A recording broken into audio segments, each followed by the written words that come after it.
In today's video, I'm going to teach you how to prevent fake reviews in Judge.me. If you're running an online store, keeping your product reviews clean and trustworthy is essential, and Judge.me gives you a built-in tool to help with that, the spam filter. I'll walk you through how to turn it on, what it does behind the scenes, and a few best practices to make the most of it. First, open your Judge.me admin. From there, head to Settings, then choose Publishing and Moderation. This is where you control what gets published and how reviews are handled. Next, scroll down until you find the section labeled Review Restriction. In this area, turn on the option called Filter Out Spam Reviews and Questions. When you're done, make sure to save your settings so the changes take effect. With this filter enabled, Judge.me will automatically detect and block spammy or low-quality submissions before they ever appear on your storefront.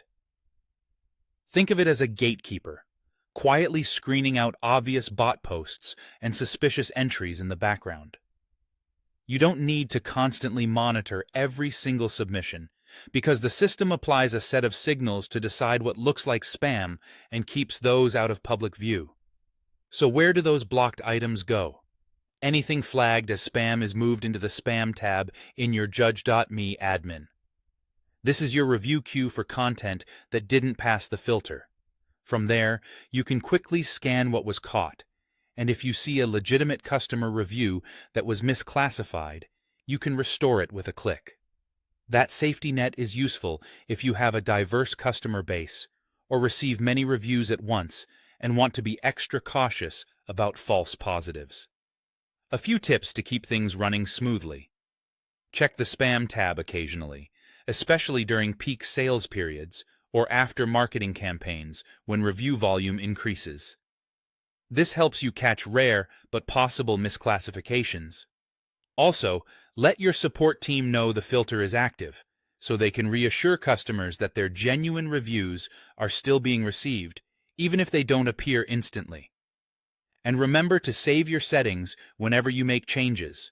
The filter only starts working after those updates are applied. That's all it takes.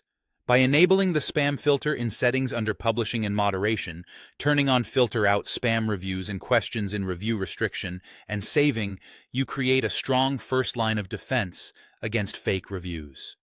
It's a simple step that keeps your store credible, protects customers, and saves you time moderating. Thanks for watching, and happy reviewing.